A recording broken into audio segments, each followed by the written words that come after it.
3 horas después de decir sí, acepto, ella esperaba estar en los brazos de su nuevo marido, un predicador admirado por toda la congregación, un hombre al que su madre alababa como enviado por Dios, y un esposo en quien ella creía que lideraría un hogar con fe, dignidad y amor. Pero en lugar de romance, entró en una escena para la que ninguna novia está preparada. Su esposo, su flamante recién casado, estaba de pie en la suite usando pañales. Y cuando él se dio la vuelta, ella vio algo tan impactante, tan perturbador desde el punto de vista médico, que su cerebro necesitó unos segundos para comprender lo que sus ojos estaban viendo. Su esfínter anal había desaparecido. No estaba lesionado, no estaba temporalmente debilitado. Había desaparecido. El resultado de años de actividad sexual secreta con hombres que él había ocultado a ella, a la iglesia, y a todos los que alguna vez creyeron en su imagen santa. Y cuando se quitó el pañal para explicarse lo que ella vio, la llevó a hacer lo impensable, una reacción en cadena de acontecimientos que conduciría al asesinato, expondría un encubrimiento a nivel de toda la iglesia, y revelaría que el predicador con el que se había casado no solo la estaba engañando a ella, vivía una doble vida construida sobre trauma, adicción y mentiras. Esta es la historia de cómo un matrimonio construido sobre profecías falsas, secretos sexuales y manipulación religiosa colapsó antes incluso de comenzar, y de hasta dónde estuvo dispuesto a llegar un hombre de Dios para proteger la reputación que adoraba más que al Dios del que predicaba. Gracias a todos mis espectadores y suscriptores por su apoyo. Manténganse atentos para actualizaciones diarias de casos reales de crimen. No olviden suscribirse. El reverendo Charles Whitmore no era solo otro predicador. Era la estrella en ascenso de Cornerstone Faith Ministries, una mega iglesia en Atlanta con más de 5,000 miembros. Cada domingo su voz llenaba el santuario con sermones sobre pureza, fidelidad y vivir una vida que honrara a Dios. La gente no solo escuchaba a Charles, le creía. Confiaban en él. Lo veían como un hombre que caminaba por el mismo sendero del que predicaba. Charles no empezó en la cima. Inició su ministerio como pastor de jóvenes, en una pequeña iglesia en la zona sur de Atlanta. Tenía 23 años, recién graduado del seminario bíblico y con hambre de marcar la diferencia. Los jóvenes lo adoraban. Tenía una manera especial de conectar con adolescentes que se sentían perdidos, chicos, que venían de hogares rotos y necesitaban que alguien creyera en ellos. Charles se quedaba hasta tarde después de las reuniones del grupo de jóvenes, escuchando sus problemas, orando con ellos, dándoles esperanza. La noticia se difundió rápido. Los padres empezaron a hablar del joven pastor que estaba cambiando la vida de sus hijos. En el plazo de un año, el grupo de jóvenes se había triplicado. Charles llegó a ser conocido como alguien con un don, alguien ungido para el ministerio. Cuando el pastor principal de Cornerstone Faith Ministries oyó hablar de él, le ofreció a Charles un puesto como pastor asociado. Charles aceptó sin dudarlo. En Cornerstone, la influencia de Charles creció rápidamente. Le asignaron predicar un domingo al mes. Y cada vez que subía al púlpito, el santuario se sentía eléctrico. Sus sermones eran apasionados, confrontadores y llenos de citas bíblicas. Predicaba sobre la santidad, sobre vivir por encima de cualquier reproche, sobre ser ejemplos para un mundo que necesitaba desesperadamente a Dios. La congregación respondía con amén y aplausos. Charles se convirtió en el rostro de la próxima generación de liderazgo. Charles tenía una manera de hacer que todos se sintieran vistos. Después de los servicios se quedaba horas estrechando manos, orando con familias, ofreciendo palabras de ánimo a quien las necesitara. Las madres se lo señalaban a sus hijas. «Ese es el tipo de hombre con el que te tienes que casar», decían.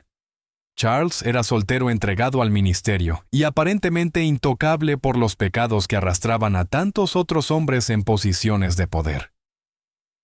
El pastor principal, el reverendo Leonard Hayes, tomó a Charles bajo su ala. Leonard vio algo especial en Charles, un carisma que no se podía enseñar, una habilidad natural para captar la atención e inspirar devoción. Leonard mentoreó a Charles enseñándole no solo a predicar, sino también a navegar la política de la iglesia, a construir influencia, a proteger su reputación. Leonard solía decir, en el ministerio la percepción lo es todo. La gente necesita creer en ti, Charles. Nunca les des una razón para dudar. Charles absorbió cada lección. Era estratégico con su imagen. Se vestía impecablemente siempre con trajes a medida y camisas perfectamente almidonadas. Era cuidadoso con quien se relacionaba, asegurándose de ser visto con la gente correcta. Los ancianos, los donantes, adinerados, las familias respetadas. Se ofrecía como voluntario para cada evento importante de la iglesia. Lideraba viajes misioneros. Hablaba en conferencias. Para cuando Charles cumplió 30 años era el predicador más popular de Cornerstone Faith Ministries. Pero detrás de escena algo estaba cambiando. Cuando Charles llegó a finales de sus veintitantos, empezaron a surgir preguntas. No muy fuertes al principio, solo susurros en los pasillos de la iglesia. ¿Por qué Charles todavía no se ha asentado?, preguntaban algunas de las mujeres mayores. Es guapo, exitoso, ungido. ¿Qué está esperando? Los susurros se hicieron un poco más fuertes. Tal vez está esperando en Dios, decía alguien, pero otros no estaban tan seguros.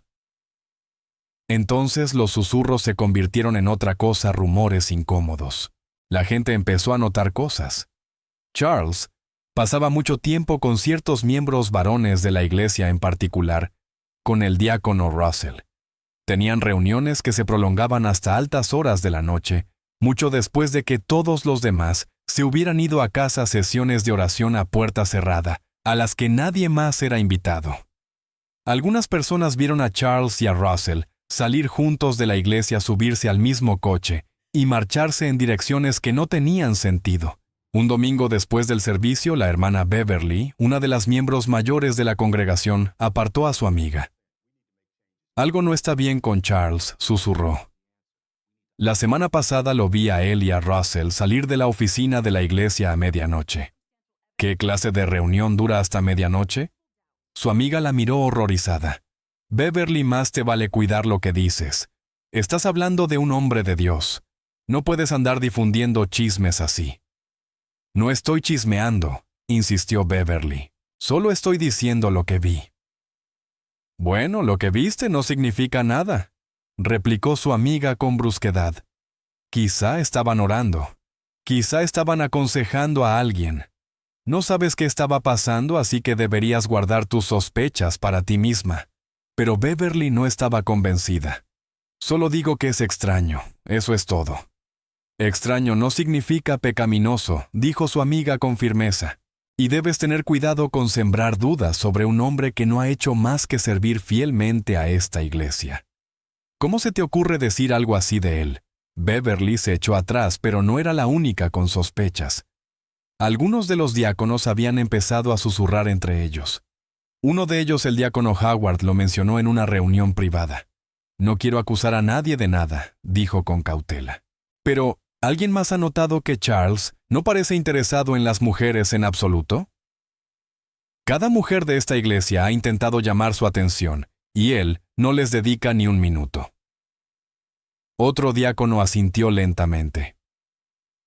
Lo he notado, pero quizá está concentrado en el ministerio. Algunos hombres son llamados a la soltería. Por tanto tiempo, insistió Howard. Tiene 32 años. Sin citas, sin relaciones, nada. Y luego está la manera en que es con ciertos hombres. No digo nada definitivo, pero te hace preguntarte. Será mejor que tengas cuidado, advirtió otro diácono. Si empiezas a difundir rumores así sin pruebas, podrías destruir la vida de ese hombre. Y si estás equivocado, tendrás que rendir cuentas ante Dios. No estoy difundiendo rumores, se defendió Howard. Solo estoy haciendo una observación. Las observaciones pueden ser tan dañinas como los rumores, replicó el otro diácono. Charles no ha hecho nada más que edificar esta iglesia. La membresía se ha duplicado desde que empezó a predicar regularmente. Las ofrendas están en su punto más alto. La gente está siendo salvada cada semana. ¿Quieres deshacer todo eso por una sospecha que ni siquiera puedes probar? La conversación terminó allí, pero las preguntas no. Y no solo venían de los desconfiados. Incluso los partidarios de Charles empezaban a preguntar, ¿por qué no está casado? ¿Por qué no sale con nadie? ¿Por qué siempre esquiva el tema cuando alguien intenta presentarle a una mujer?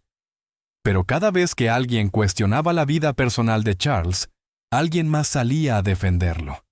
Déjenlo en paz, decían. Está ocupado haciendo la obra de Dios. No todos necesitan casarse para sentirse completos. Miren al apóstol Pablo. Él era soltero y cambió el mundo. Pero Pablo dijo que era un don, respondía alguien. Y Charles nunca ha dicho que tenga el don de la soltería. Simplemente evita el tema. Porque no es asunto nuestro, respondían los defensores de manera cortante. Su estado civil no tiene nada que ver con su capacidad de predicar el Evangelio. Deberíamos estar agradecidos de tener un pastor que no está envuelto en escándalos como tantos otros. Charles está enfocado en el ministerio, y eso es exactamente lo que debe hacer. Y así, la iglesia permaneció dividida. Algunos creían los rumores. Otros se negaban siquiera a considerarlos. Pero todos estaban observando. Todos estaban prestando atención. Y Charles podía sentirlo. Charles podía sentir el cambio en la forma en que la gente lo miraba. Las sonrisas seguían ahí, pero también las miradas que se extendían un segundo más de lo normal. Los ancianos empezaron a preguntarle cuándo planeaba casarse. Su madre lo llamaba con más frecuencia, insinuando que ya era hora de encontrar esposa. La presión aumentaba desde todas las direcciones. Pero Charles siguió adelante. Se centró en su trabajo, en su predicación, en construir su reputación. Se negó a permitir que los susurros lo distrajeran. La iglesia siguió creciendo bajo su influencia. Cada semana se unían nuevos miembros, muchos de ellos, viniendo específicamente para escucharlo predicar. Las ofrendas estaban más llenas que nunca. Leonard Hayes estaba complacido. «Estás haciendo un gran trabajo», Charles le decía a Leonard. «Solo sigue haciendo lo que estás haciendo». Y Charles lo hizo. Predicó con aún más pasión. Dirigió más ministerios. Se volvió aún más visible, aún más admirado. La iglesia se expandió construyendo una nueva ala para acomodar a la creciente congregación. Charles fue nombrado pastor asociado principal, un puesto que lo colocaba directamente en línea para hacerse cargo de la iglesia cuando Leonard eventualmente se retirara. Todo iba según el plan. Charles estaba en la cima del mundo. Su carrera prosperaba, su influencia crecía, su futuro estaba asegurado. A pesar de los susurros, de los rumores, de las preguntas, Charles había logrado mantener su posición. Seguía siendo el chico dorado de Cornerstone Faith Ministries. Seguía siendo el predicador que todos querían escuchar. Seguía siendo el hombre que las madres señalaban como el esposo ideal. Pero Charles sabía algo que ellos no sabían. Sabía que los susurros estaban haciéndose más fuertes. Sabía que las preguntas estaban volviéndose más difíciles de ignorar. Sabía que tarde o temprano alguien empezaría a investigar más profundamente. Y si eso ocurría, todo lo que había construido se vendría abajo. Charles necesitaba una solución. Necesitaba algo definitivo, algo que silenciara los rumores de una vez por todas. Necesitaba una prueba de que era exactamente quien decía ser un hombre heterosexual de Dios, sin nada que ocultar. Necesitaba casarse. Y entonces, una mañana de domingo, todo cambió. Era un servicio regular, nada especial. El coro estaba cantando. La congregación estaba adorando. Charles se preparaba para predicar.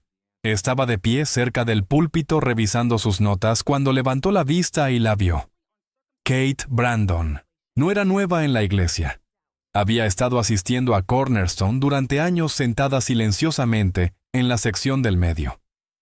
Charles la había visto antes, por supuesto, pero nunca realmente la había notado. Era solo otro rostro entre la multitud, otro miembro más de la congregación. Pero ese domingo algo era diferente.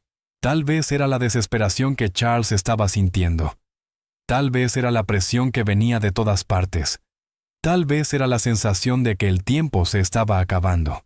Charles no podía dejar de mirarla. Su mente empezó a trabajar. ¿Era amor a primera vista o algo mucho más peligroso? Lo sabremos muy pronto. Pero antes de continuar esta historia, toma un segundo para darle like a este video, suscribirte y compartirlo con alguien que necesita escuchar la verdad. Historias como esta no llegan lejos sin tu apoyo. Ahora sigamos. La verdad era que Charles Whitmore no eligió a Kate Brandon por amor. La eligió porque le era útil. La devoción de sus padres hacia la iglesia la convertía en el blanco perfecto. Su creencia de que solo un hombre de Dios podía proteger a su hija significaba que no cuestionarían las intenciones de Charles. Y Kate, criada para confiar en la autoridad espiritual, no desafiaría a un hombre que afirmaba que Dios le había hablado. Charles sabía exactamente lo que hacía.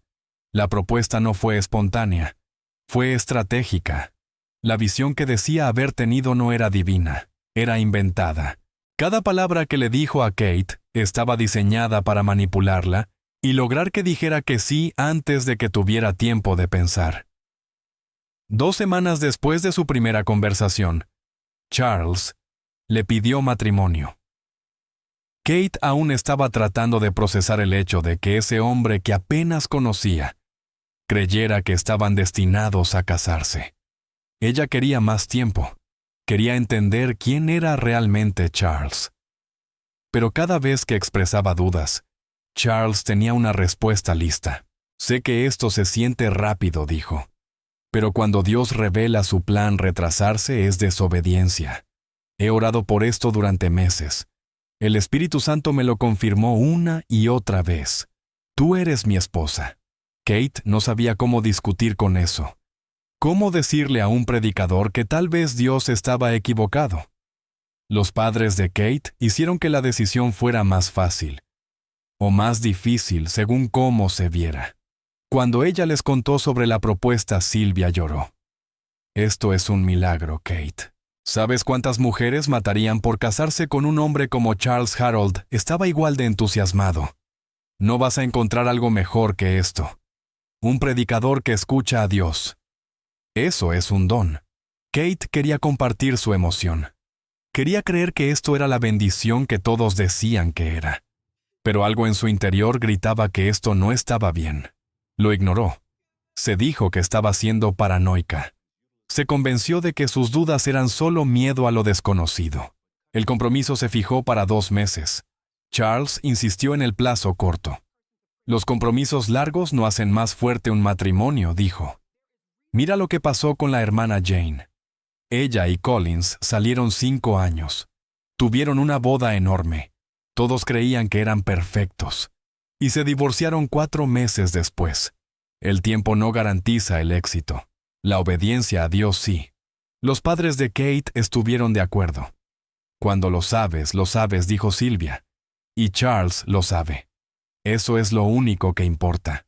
Pero durante esos 2 meses, Kate casi no vio a su prometido. Ella intentó planear citas para pasar tiempo con el hombre con el que estaba a punto de casarse, pero Charles siempre estaba ocupado. Tengo una reunión de diáconos esta noche, decía, o estoy dirigiendo una sesión de oración, o uno de los miembros de la iglesia está pasando por una crisis, y necesito estar allí. Kate entendía que ser predicador tenía responsabilidades, pero no podía sacudirse la sensación de que él la estaba evitando. Cuando sí se veían, sus conversaciones eran superficiales. Hablaban de la boda de la iglesia de logística. Nunca hablaban de sus sueños, sus miedos, su pasado. Kate intentaba profundizar, pero Charles desviaba el tema hacia algo seguro. Tendremos mucho tiempo para hablar después de la boda, decía. Ahora solo debemos concentrarnos en pasar por este proceso. Kate se repetía que eso era normal. Que una vez casados, una vez terminada la presión de planear la boda, las cosas serían diferentes. Tendrían tiempo para conocerse de verdad. Construirían la vida que todos decían que estaban destinados a tener. El día de la boda llegó más rápido de lo que Kate esperaba. Estaba en la suite nupcial mirando su reflejo en el espejo. Su vestido era hermoso. Su peinado y maquillaje estaban perfectos. Pero cuando miró a sus propios ojos, vio miedo. No los nervios normales de una novia. Algo más profundo. Algo que se sentía como una advertencia. Su madre entró y la abrazó. «Estás deslumbrante», dijo Sylvia. «Estoy tan orgullosa de ti». Kate intentó sonreír. «Mamá, ¿crees que estamos yendo demasiado rápido?» Sylvia se apartó y miró a su hija con una mezcla de preocupación y convicción. «Kate, este no es el momento para tener dudas. Charles es un hombre de Dios. Él oró por esto. Tu padre y yo hemos orado por esto. Esta es la voluntad de Dios». Kate asintió. No dijo lo que realmente pensaba. No dijo que sentía que estaba entrando en algo de lo que no podría escapar. No dijo que cada instinto de su cuerpo le gritaba que corriera. Ella solo asintió y dejó que su madre la guiara fuera de la habitación. La ceremonia fue hermosa. La iglesia estaba llena de personas que amaban a Charles, que lo admiraban, que creían que él era todo lo que un hombre de Dios debía ser. Kate caminó por el pasillo del brazo de su padre. Vio a Charles de pie en el altar sonriéndole. Vio a la congregación sonriendo también. Todos lucían tan felices. Todos parecían tan convencidos de que aquello era lo correcto. Kate dijo sus votos. Charles dijo los suyos. Intercambiaron anillos. El pastor los declaró marido y mujer. La iglesia estalló en aplausos. Kate y Charles se besaron y por un momento Kate intentó creer que todo iba a estar bien. La recepción estaba llena de alegría. La gente bailaba, comía, celebraba. Los padres de Kate no podían dejar de sonreír. «Este es el día más feliz de mi vida», repetía Sylvia. Charles interpretó su papel a la perfección. Era encantador, amable, todo lo que un novio debería ser. Pero Kate notó algo. Él parecía distraído. Su sonrisa no le llegaba del todo a los ojos. Seguía mirando su reloj como si estuviera esperando algo. Una hora después de iniciada la recepción, Charles se inclinó y susurró en el oído de Kate. «Necesito subir un momento. Ya vuelvo». Kate asintió. No pensó demasiado en ello. Tal vez necesitaba un descanso del bullicio. Tal vez solo necesitaba un momento para sí mismo. Pero pasaron 15 minutos, luego 30, luego 45. Kate empezó a preocuparse. Se disculpó de la mesa y subió a la suite de luna de miel. Golpeó la puerta. Nada. Volvió a golpear. Silencio. Probó la manija y la puerta se abrió. Lo que Kate vio al entrar en esa habitación la perseguiría por el resto de su vida. Kate dio un paso dentro de la suite y se quedó paralizada. Charles estaba de pie en el medio del cuarto y no llevaba el smoking que tenía puesto abajo. Llevaba pañales de adulto, solo pañales nada más. Tenía la espalda hacia ella y por un segundo el cerebro de Kate no pudo procesar lo que estaba viendo. Esto no tenía sentido. No era algo que pudiera explicar. Entonces Charles escuchó su jadeo. Se giró y Kate vio su rostro pánico, vergüenza, algo parecido al terror. Pero eso no fue lo que hizo que el estómago de Kate se hundiera. Cuando él se dio la vuelta, ella vio el daño. Su cuerpo mostraba señales de trauma severo, una destrucción física que parecía imposible. Su zona anal estaba completamente abierta, suelta, destruida de una forma para la que Kate no tenía palabras. No podía hablar. No podía moverse. Su mente intentaba alcanzar lo que sus ojos veían, pero nada tenía sentido. Ese era su esposo. Ese era el hombre con el que acababa de casarse. Esa se suponía que era su noche de bodas. Y en cambio, estaba en una suite nupcial mirando algo que jamás podría olvidar. Charles empezó a hablar, las palabras saliendo atropelladamente. «Kate, puedo explicarlo. Por favor, déjame explicarlo». Pero Kate seguía sin poder decir nada. Sentía que se ahogaba como si el aire hubiera desaparecido de la habitación. Charles dio un paso hacia ella y ella retrocedió. «Iba a decírtelo», dijo. Solo que no sabía cómo. No sabía cuándo. Kate por fin encontró su voz, aunque salió apenas en un susurro. «¿Qué es esto?» «¿Qué te pasó?» Charles se sentó en el borde de la cama, la cabeza entre las manos. Parecía destrozado, pero Kate no podía sentir compasión. No podía sentir nada excepto la necesidad desesperada de entender qué estaba ocurriendo. Cuando tenía 18 años, comenzó Charles, fui a visitar a mi tío. Era alguien en quien nuestra familia confiaba, alguien en quien yo creía poder confiar. Charles se detuvo, y Kate vio que luchaba por pronunciar las palabras. Me violó durante 3 días. Me dañó físicamente de manera permanente. Los médicos dijeron que necesitaría cirugía para arreglarlo, pero no podía pagarla. Así que he estado usando esto desde entonces, señaló el pañal. No quería que te enteraras así. Iba a decírtelo, lo juro. Kate sintió una oleada de náuseas. Era horrible. Lo que le había ocurrido a Charles era horrible. Pero algo en su historia no cuadraba. Miró el daño otra vez y su instinto le dijo: esto no es de un solo incidente de hace años. Esto parece reciente. Esto parece continuo. Charles dijo lentamente: esto no es solo de cuando tenías 18, ¿verdad? El rostro de Charles palideció. No respondió. Y ese silencio le dijo a Kate todo lo que necesitaba saber. Dime la verdad, dijo Kate, su voz volviéndose más firme. Toda. Charles levantó la vista y ella pudo ver cómo él sopesaba sus opciones. Podía seguir mintiendo o podía confesarlo. Finalmente eligió lo segundo. No se detuvo después de mi tío, dijo en voz baja. Lo que él me hizo me descompuso psicológicamente. Me volví adicto a eso. Empecé a buscar relaciones con hombres. No podía parar. Lo intenté, pero no podía. Kate sintió que el piso desaparecía bajo sus pies. «¿Eres gay?», dijo. No era una pregunta. «No sé qué soy», dijo Charles. «Solo sé que no podía controlarlo». Y entonces la gente empezó a hablar. En la iglesia empezaron a hacer preguntas, a notar cosas. Estaba aterrado.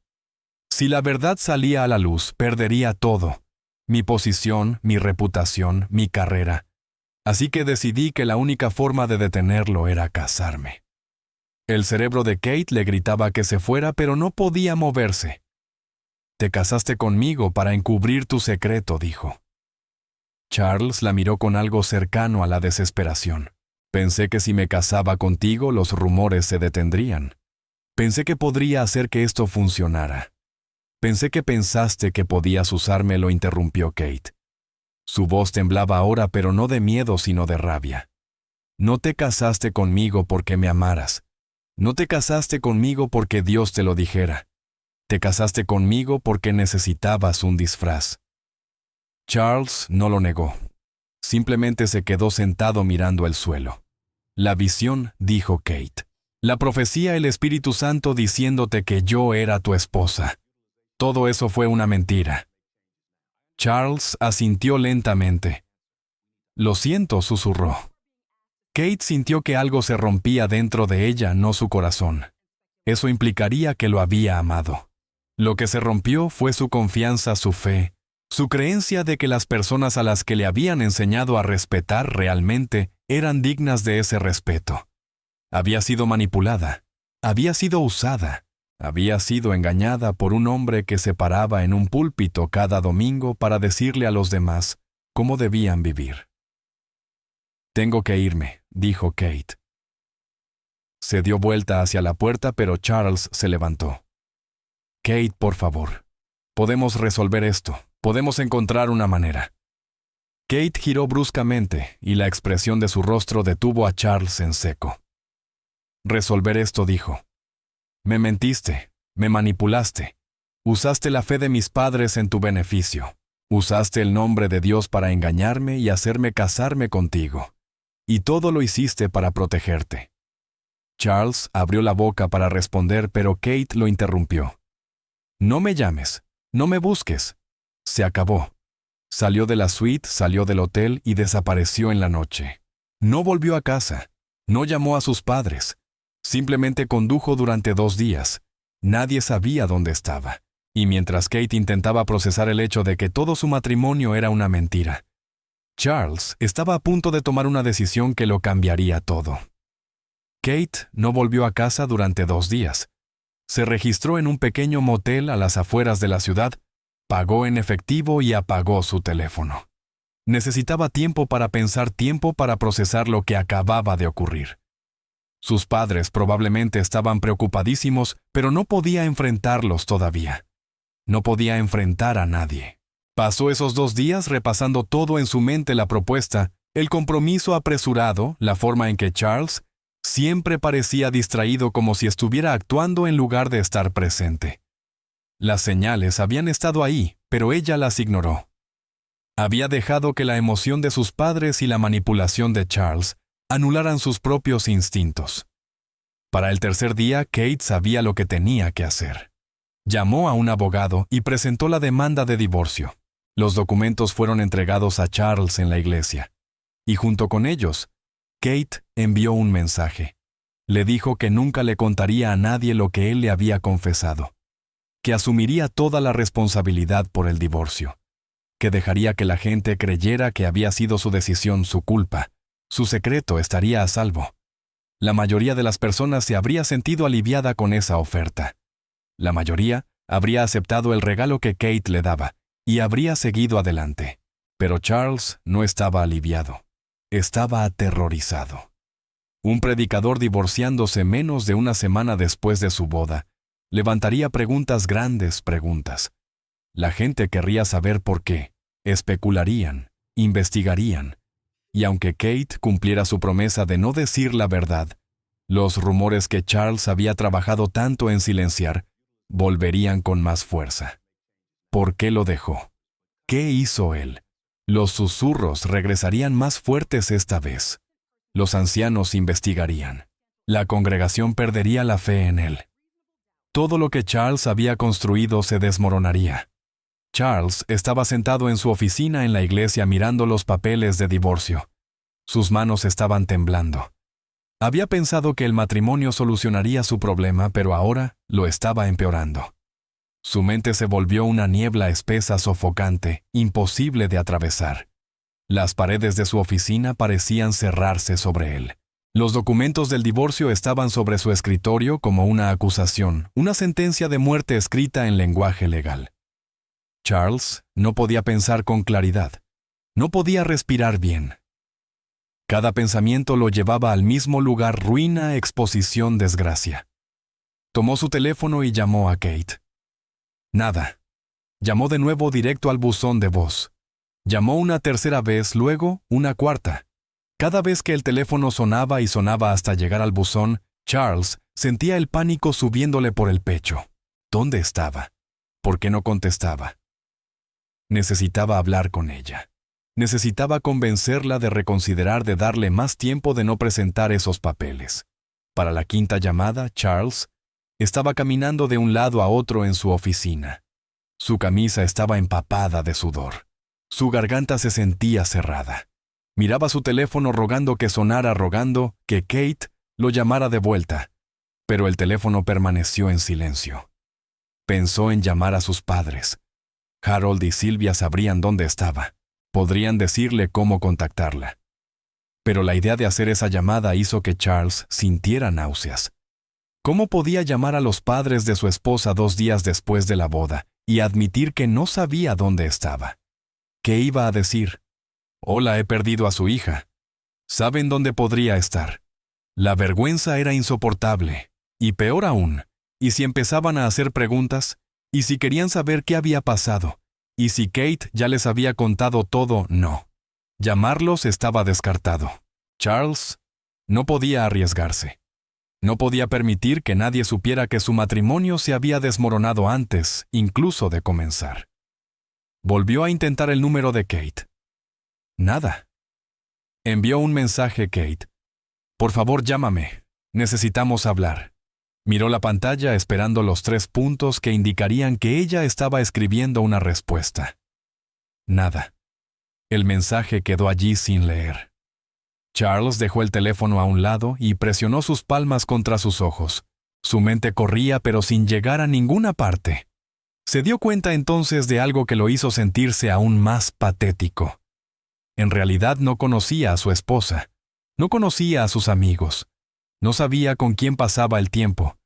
No sabía a dónde le gustaba ir. Estaba tan concentrado en usarla para resolver su problema que nunca se había molestado en aprender nada real sobre ella. ¿A quién podía llamar? ¿Quién sabría dónde estaba Kate?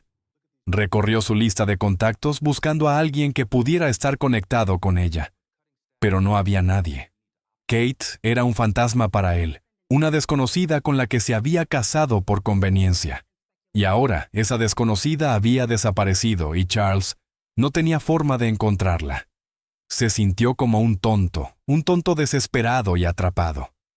Durante 2 días más, Charles existió en un estado de completo desorden. Cumplió con las rutinas de la iglesia, dirigió reuniones de oración, preparó sermones, estrechó manos de miembros que lo felicitaban por su matrimonio. Pero por dentro se estaba desmoronando. Cada hora que pasaba sin noticias de Kate era una hora más cerca del desastre. Revisaba su teléfono constantemente, la llamaba una y otra vez. Incluso pasó por su apartamento, pero su coche no estaba allí. Por las noches, Charles no podía dormir. Se quedaba acostado mirando el techo, imaginando los peores escenarios. ¿Y si Kate cambiaba de opinión sobre guardar silencio? ¿Y si decidía decirles la verdad a sus padres? ¿Y si lo hacía público? Se imaginaba de pie frente a la congregación, mientras las acusaciones lo golpeaban desde todas las direcciones. Se imaginaba perdiendo su posición, su reputación, todo lo que había construido.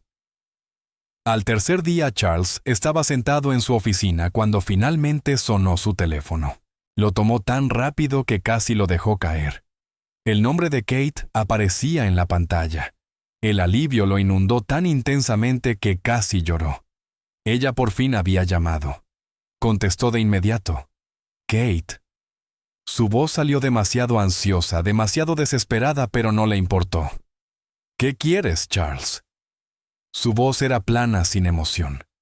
Charles respiró hondo intentando estabilizarse. ¿Se lo has dicho a alguien?, preguntó. Sobre lo que te conté.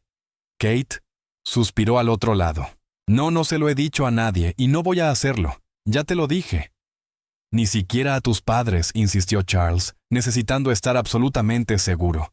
Ni a tus amigos. La irritación de Kate era evidente. Dije que no, Charles. Nadie lo sabe. Nadie lo sabrá. Estoy asumiendo toda la culpa del divorcio. Tu preciosa reputación está a salvo. Charles debería haberse sentido aliviado. Debería haberse sentido agradecido de que Kate estuviera dispuesta a protegerlo incluso después de todo lo que él le había hecho. Pero en lugar de eso, solo sintió miedo. Porque incluso con la promesa de Kate, el daño ya estaba hecho. El divorcio por sí solo lo destruiría. La gente haría preguntas que él no podría responder. Los rumores regresarían. Su carrera terminaría. Kate, por favor, dijo Charles con la voz quebrándose. Podemos hablar de esto. Quizá podamos resolverlo. No hay nada que resolver. Lo interrumpió Kate. Voy a presentar el divorcio. Los documentos ya van en camino. Se acabó Charles. Pero la gente preguntará por qué dijo Charles, sintiendo cómo el pánico volvía a apoderarse de él. Querrán saber qué pasó. Aunque no les digas la verdad, especularán. Asumirán cosas. Los rumores volverán. Ese no es mi problema, dijo Kate fríamente.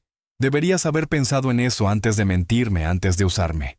Ya terminé de protegerte de las consecuencias de tus propias decisiones. No te estoy pidiendo que me protejas, mintió Charles.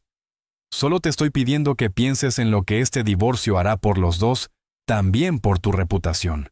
La gente hablará de ti. Dirán cosas terribles. Que lo hagan, dijo Kate. Ya no me importa. Me voy de esta iglesia, me voy de esta ciudad.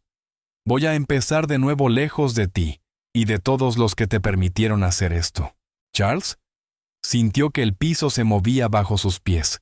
Ella hablaba en serio. Realmente iba a irse.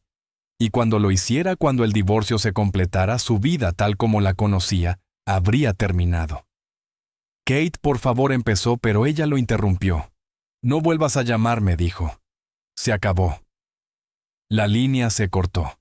Charles se quedó sosteniendo el teléfono mirando la pantalla. El alivio que había sentido al ver su nombre se evaporó por completo. En su lugar, algo mucho más oscuro se apoderó de él. Una fría y creciente comprensión de que la misericordia de Kate no iba a salvarlo.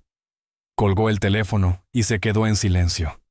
Y entonces, un pensamiento se deslizó en su mente.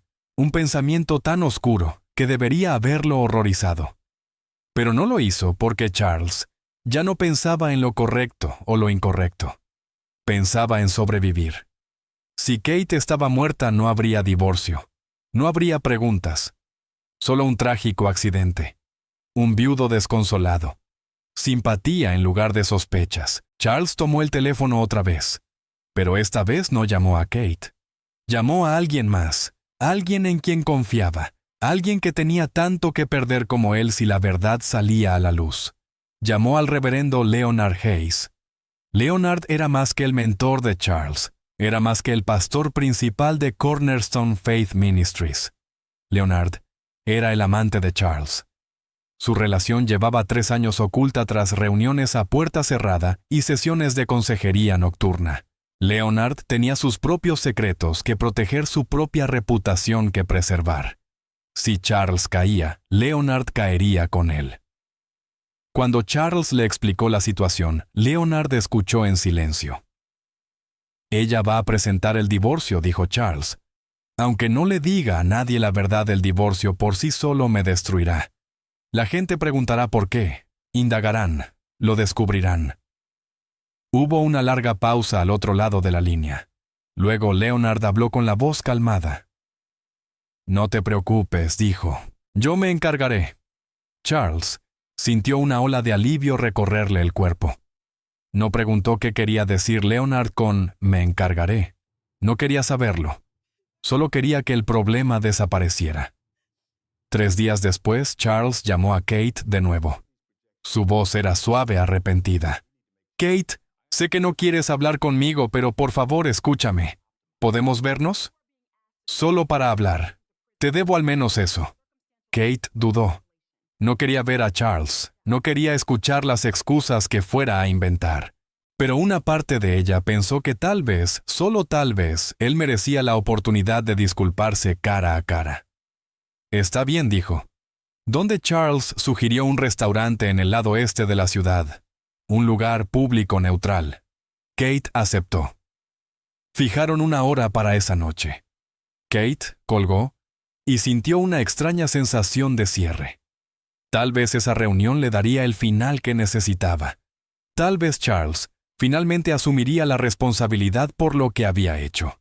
Pero lo que Kate no sabía era que Charles no planeaba presentarse en ese restaurante, y que Leonard Hayes ya había puesto en marcha otra cosa, algo que dejaría a Kate luchando por su vida. Kate salió de su apartamento esa noche con una mezcla extraña de emociones. No quería ver a Charles, pero sentía que esa reunión podría darle algún tipo de cierre. Tal vez él se disculparía. Tal vez finalmente admitiría que lo que hizo estuvo mal.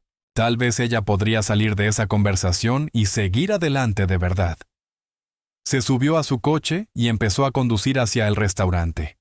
Las calles estaban llenas, repletas de gente que volvía del trabajo o salía a cenar. Kate encendió la radio intentando distraerse del nudo de ansiedad que tenía en el estómago. Se dijo a sí misma que todo terminaría pronto. Una conversación y podría dejar atrás toda esa pesadilla. Estaba a 2 cuadras del restaurante cuando lo vio. Un SUV negro en el retrovisor moviéndose rápido. Demasiado rápido. Kate lo miró de reojo, confundida. El SUV cambiaba de carril de manera brusca, acercándose más y más. Kate sintió un pinchazo de miedo. Algo en la forma en que se movía no se sentía bien.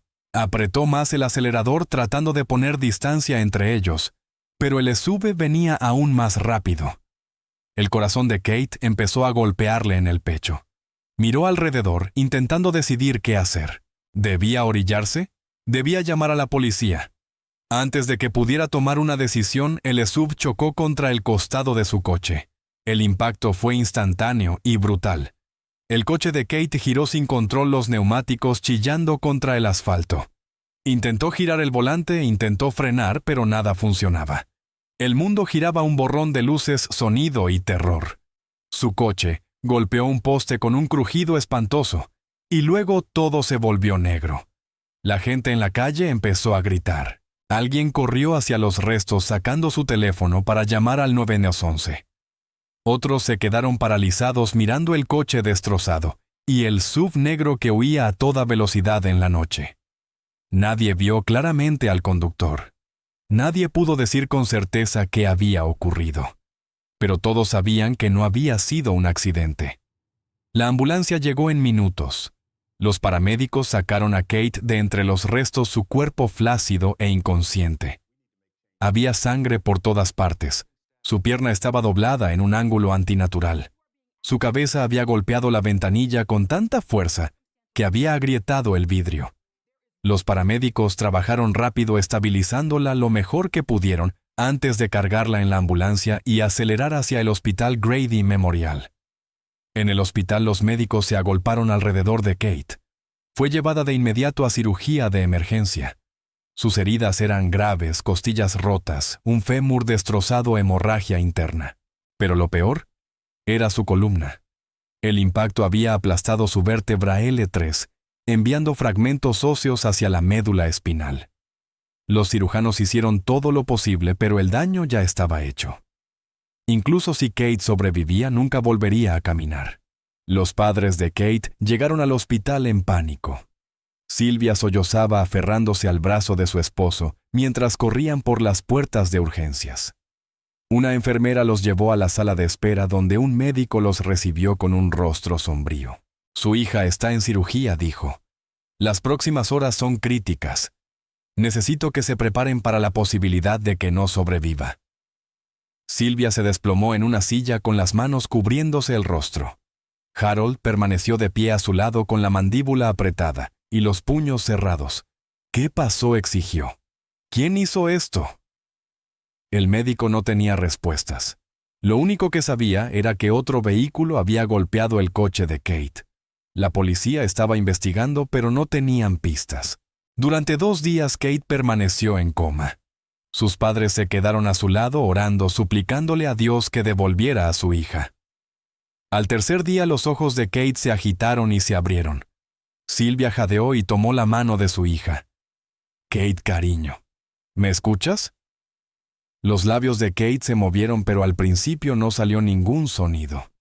Sylvia se inclinó más, acercando su oído a milímetros de la boca de su hija. ¿Qué pasa, amor? ¿Qué intentas decir? La voz de Kate fue apenas un susurro débil y forzada. Charles. Responsable. Sylvia se echó hacia atrás, el rostro pálido. ¿Qué, Charles? ¿Estás segura? Pero antes de que Kate pudiera decir algo más, sus ojos se pusieron en blanco y volvió a caer en la inconsciencia. Sylvia se quedó allí paralizada. Charles era un predicador, un hombre de Dios. ¿Cómo podía ser responsable de esto? Pero las palabras de Kate habían sido claras, y Sylvia sabía que su hija no mentiría. No sobre algo así.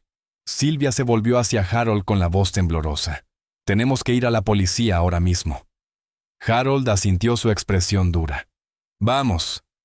En la estación de policía, Sylvia y Harold fueron llevados a la oficina del detective Warren Cole. Warren tenía 15 años en el departamento de policía de Atlanta, conocido por resolver casos que parecían imposibles. Escuchó mientras Sylvia explicaba lo que Kate había dicho. Warren no lo descartó. No les dijo que estaban exagerando. Simplemente asintió y dijo, «Lo investigaré». Warren comenzó interrogando a Charles. Lo encontró en la iglesia dirigiendo un estudio bíblico a mitad de semana. Charles parecía tranquilo, demasiado tranquilo. Cuando Warren le preguntó dónde había estado la noche del accidente, Charles no dudó. «Estuve aquí», dijo. «Tuvimos una reunión de diáconos. Duró hasta las 10. 20 personas pueden confirmarlo». Warren comprobó la coartada. Cada persona en la reunión confirmó la historia de Charles. Él había estado en la iglesia toda la noche. No podía haber sido el conductor del SUV. Warren chocó contra un muro. Si Charles no era el conductor, entonces, ¿quién lo era? ¿Y por qué Kate pensaba que él era responsable? Warren decidió profundizar. Obtuvo grabaciones de vigilancia de negocios cercanos a la escena del accidente. La mayoría de las cámaras no mostraban gran cosa, pero una gasolinera en la esquina tenía una vista clara de la calle. Warren revisó las imágenes viendo el SUV negro pasar a toda velocidad, solo minutos después del choque. Amplió la matrícula, la ingresó en el sistema. El SUV estaba registrado a nombre de un hombre llamado Desmond Foster. Warren investigó su historial. Desmond tenía antecedentes: pequeños robos, agresiones nada grave. Pero lo que llamó la atención de Warren fue la conexión de Desmond con Cornerstone Faith Ministries. Figuraba como voluntario, alguien que ayudaba en eventos de la iglesia. Warren emitió una orden de arresto. En cuestión de horas, la policía lo detuvo en su apartamento. Desmond intentó hacerse el tonto. «Mi coche fue robado», dijo. «Lo reporté a la policía la semana pasada». Pero Warren no lo creyó. Lo llevó a la sala de interrogatorios y puso las pruebas sobre la mesa: las grabaciones, la matrícula, la conexión con Charles. La historia de Desmond empezó a resquebrajarse.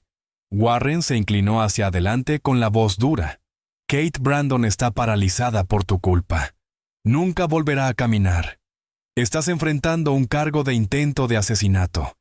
¿Quieres caer tú solo por esto? ¿O vas a decirme quién te mandó?» Las manos de Desmond temblaban. Miró las fotos del coche destrozado de Kate sobre la mesa. Miró a Warren y se quebró. «No fue Charles», dijo. «Charles no me pagó. Fue Leonard Hayes, el pastor principal». Warren se quedó helado. ¿Qué? Desmond asintió, su voz saliendo ahora atropelladamente. «Leonard me llamó. Dijo que Charles tenía un problema que necesitaba ser resuelto. Dijo que si yo me encargaba me pagaría $15,000. Me dijo dónde estaría ella y a qué hora. Dijo que lo hiciera parecer un accidente». Warren se recostó en la silla con la mente acelerada. Ya no se trataba solo de Charles. Era más grande. Era una conspiración. Y llegaba hasta lo más alto de la iglesia. Desmond tragó saliva. «He hecho algunos trabajos para la iglesia, ya sabe, ayudando en eventos. Yo le debía dinero a Leonard por un préstamo del año pasado. Él dijo que tenía una forma de que yo saldara la deuda y ganara algo extra». Warren tomó notas. «¿Qué te dijo exactamente?» Desmond se frotó la cara. «Dijo que había una situación que necesitaba ser manejada. No dio detalles al principio, solo me preguntó si estaba dispuesto a ayudar. Pensé que se refería a mover muebles o algo para la iglesia, pero luego dijo que era algo más serio». «¿Cuándo te dijo lo que realmente quería?», preguntó Warren. Desmond miró sus manos. «Unos días después. Me llamó tarde en la noche y me dijo que lo encontrara en la iglesia. Cuando llegué me llevó a su oficina y cerró la puerta. Ahí fue cuando me habló de Kate». La mandíbula de Warren se tensó. «¿Qué dijo sobre ella?». La voz de Desmond bajó hasta casi un murmullo. Dijo que ella estaba amenazando con destruir a Charles, que iba a arruinar todo lo que Charles había logrado. Dijo que Charles era como un hijo para él, que la única forma de proteger a Charles y a la iglesia era asegurarse de que Kate no pudiera hablar. «¿Te dijo explícitamente que la mataras?», preguntó Warren. Desmond asintió lentamente. No usó esas palabras al principio.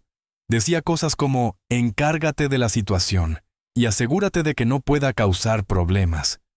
Pero cuando le pregunté qué quería decir, se puso muy serio.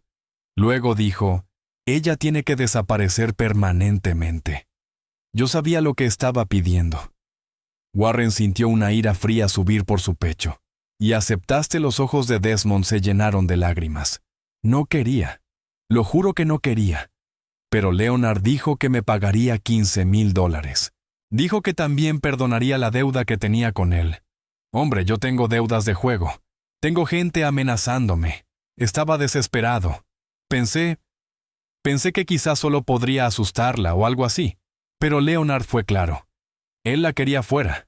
¿Cómo sabía dónde estaría?, preguntó Warren. Desmond se secó los ojos. Me dijo que Charles estaba organizando una reunión con ella. Me dio la hora, la ruta que ella tomaría, todo. Dijo que chocara su coche lo suficientemente fuerte como para que pareciera un accidente. Dijo que me asegurara de no detenerme, que siguiera conduciendo. La mente de Warren corría a toda velocidad. Esto no era solo una conspiración entre Leonard y Desmond.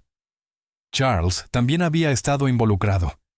Incluso si no había pedido explícitamente que mataran a Kate, él había concertado la reunión sabiendo lo que Leonard planeaba, o como mínimo sospechándolo. ¿Charles? ¿Sabía lo que Leonard estaba planeando?, preguntó Warren. Desmond dudó. No lo sé con certeza. Leonard nunca dijo que Charles le pidiera hacerlo, pero Leonard seguía diciendo que estaba protegiendo a Charles, que Charles necesitaba que este problema desapareciera. Sonaba como si lo hubieran hablado. ¿Sabe? Warren se levantó. Desmond Foster queda arrestado por intento de asesinato y conspiración. Vas a ser acusado y vas a testificar contra Leonard Hayes. ¿Entendido, Desmond? Asintió pálido. Voy a ir a prisión, Warren. No endulzó nada.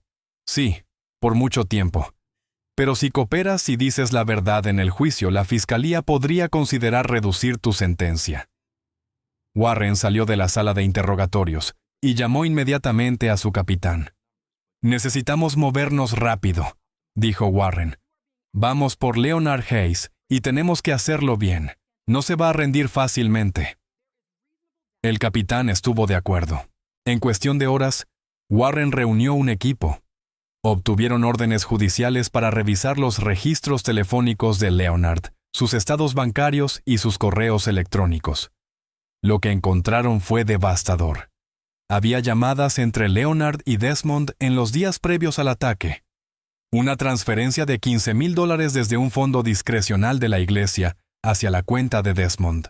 Correos electrónicos donde Leonard hablaba de manejar el problema de Kate con un lenguaje vago pero incriminatorio. Warren también volvió a interrogar a Charles Whitmore. Esta vez Charles no estaba calmado. Parecía exhausto como si no hubiera dormido en días. Warren se sentó frente a él y expuso lo que sabían. Desmond Foster confesó, dijo Warren. Nos dijo que Leonard Hayes le pagó para matar a Kate, y dijo que tú preparaste la reunión que la puso en el camino de ese SUV.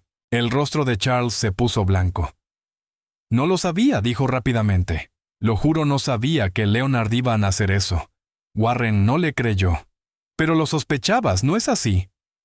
Charles apartó la mirada. Le dije a Leonard que estaba asustado. Le dije que el divorcio iba a arruinarme, que la gente haría preguntas. Él dijo que se encargaría.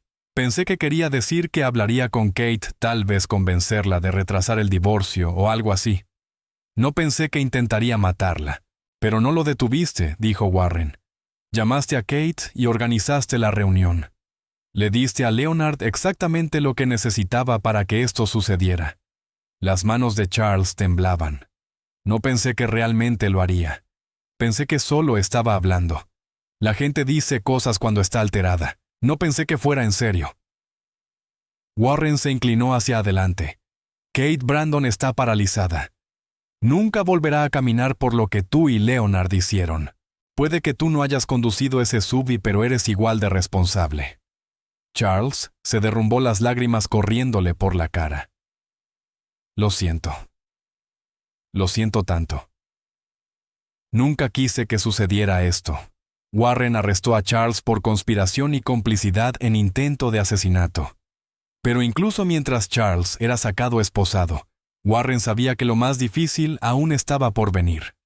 Arrestar a Leonard Hayes no iba a ser sencillo. Leonard era poderoso, estaba bien conectado y rodeado de gente que haría cualquier cosa para protegerlo. Al día siguiente, Warren fue a la iglesia con un equipo de oficiales. Entraron en la oficina de Leonard en medio de una reunión del personal. Leonard levantó la vista sorprendido pero no alarmado. Detective Cole dijo con suavidad: ¿En qué puedo ayudarlo? Warren mostró la orden. Leonard Hayes queda arrestado por conspiración para cometer asesinato. La sala estalló. Miembros del personal jadearon.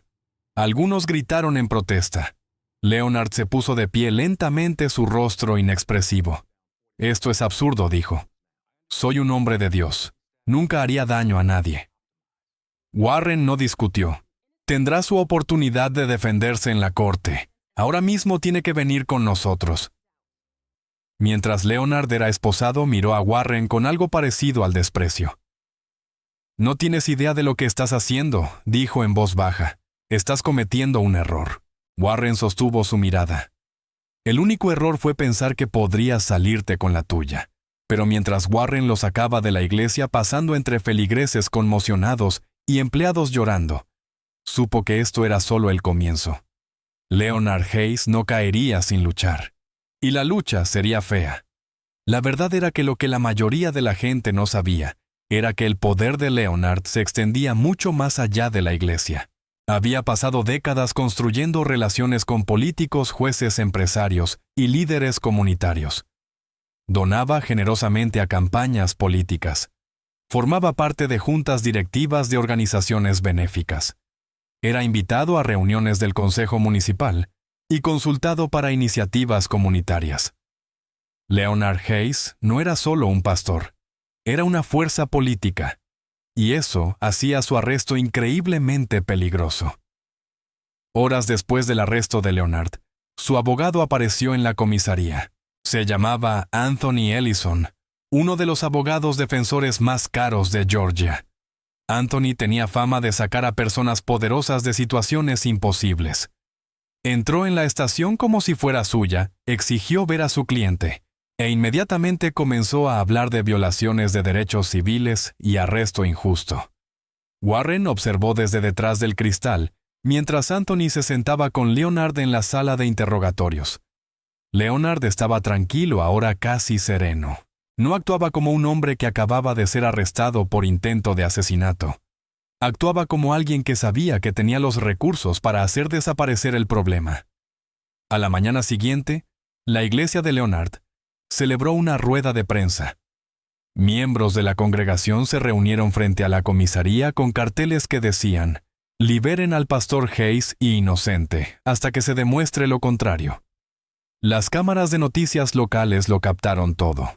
Un portavoz de la iglesia, el diácono Anthony Wright, se situó frente a un podio y habló a la multitud. «El pastor Leonard Hayes es un hombre de integridad y fe», dijo Anthony. «Durante más de 30 años ha servido a esta comunidad con amor y dedicación.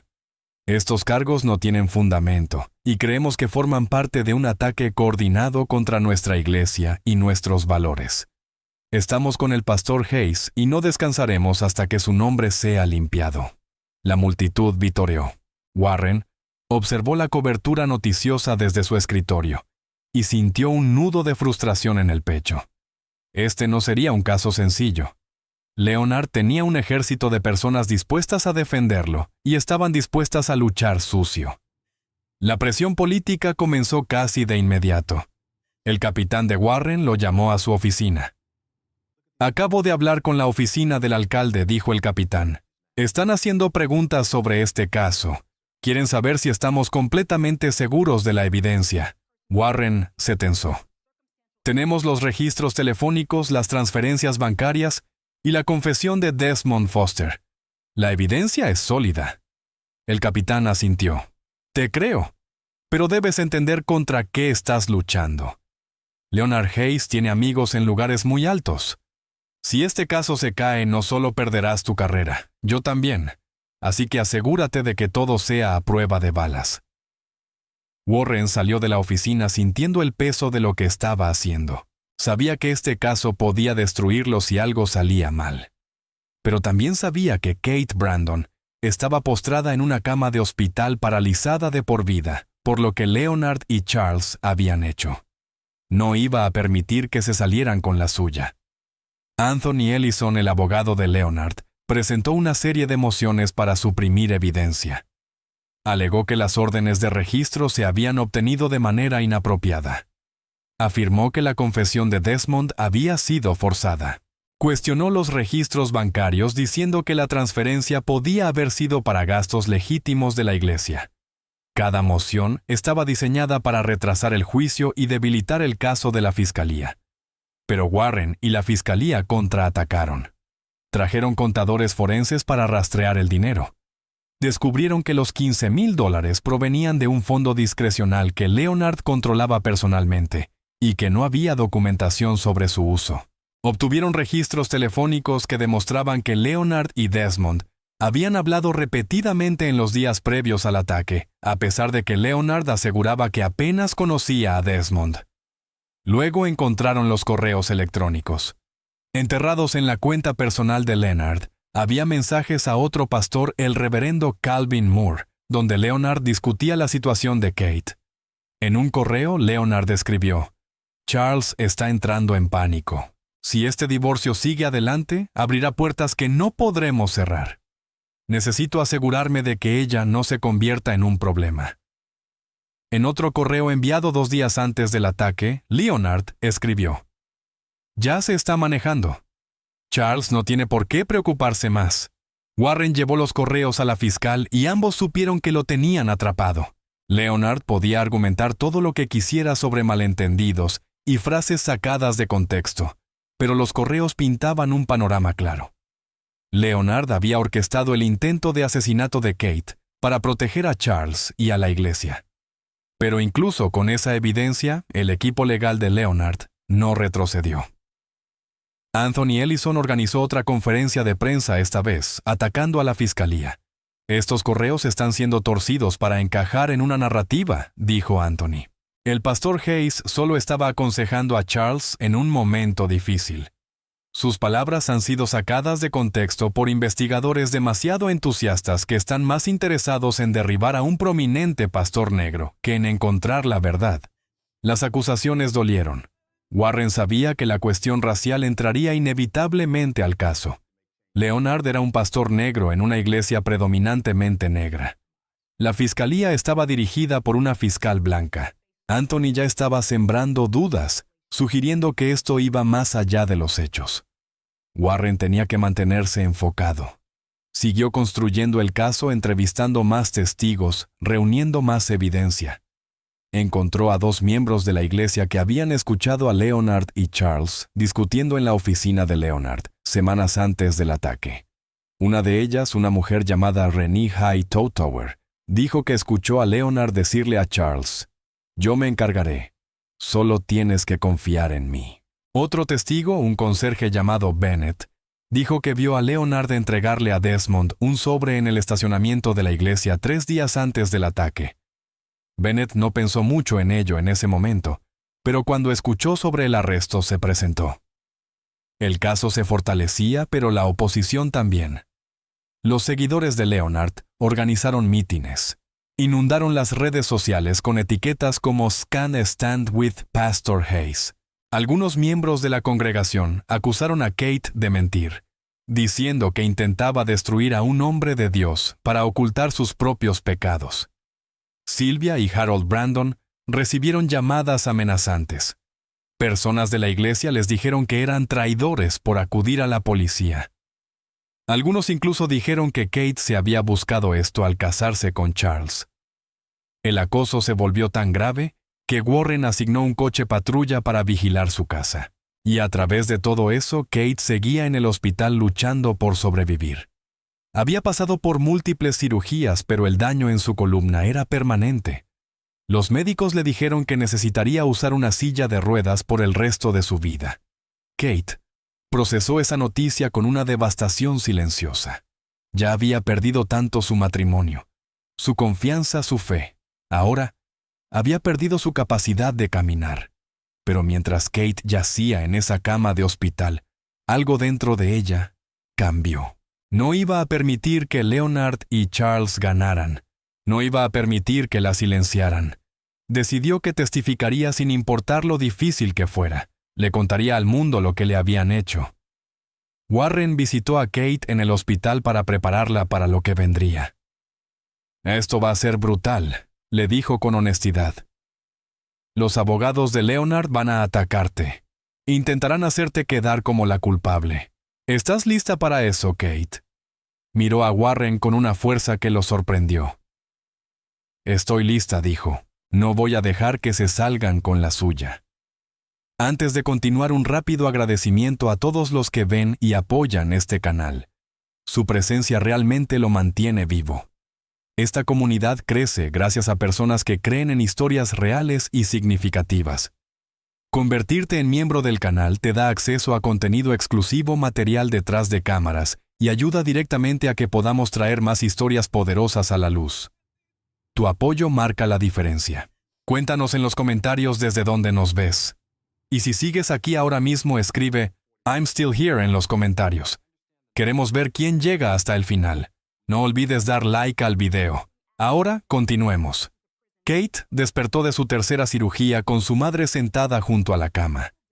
Silvia parecía exhausta con los ojos rojos de tanto llorar. ¿Cómo te sientes, cariño?, preguntó con la voz apenas audible. Kate intentó mover las piernas. Nada. Intentó de nuevo. Aún nada. La realidad la golpeó de nuevo y cerró los ojos. No las puedo sentir, dijo Kate. Silvia le apretó la mano. Lo sé. Lo siento tanto. Kate abrió los ojos y miró al techo. No voy a volver a caminar, ¿verdad? Silvia no pudo mentirle. Los doctores dijeron que el daño es permanente, pero estás viva, Kate. Sobreviviste. Eso es lo que importa. Kate no respondió. Estar viva no se sentía suficiente en ese momento. Su vida entera se había destruido en cuestión de semanas. Había pasado de ser una recién casada con esperanzas para el futuro, a una mujer paralizada que no podía confiar en nadie ni en nada de lo que le habían enseñado a creer. Las siguientes semanas fueron un torbellino de terapia física, manejo del dolor y aprender a navegar la vida en una silla de ruedas. Kate luchó con cada aspecto. Cosas simples como vestirse o pasar de la cama a la silla parecían imposibles al principio. Lloró más veces de las que pudo contar, pero poco a poco, con la ayuda de sus terapeutas, empezó a adaptarse. Sus padres la visitaban todos los días.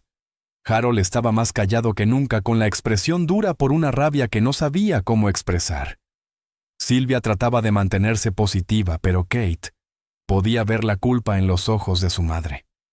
Silvia se culpaba por haber impulsado a Kate hacia el matrimonio. Se culpaba por no haber escuchado cuando Kate expresó dudas.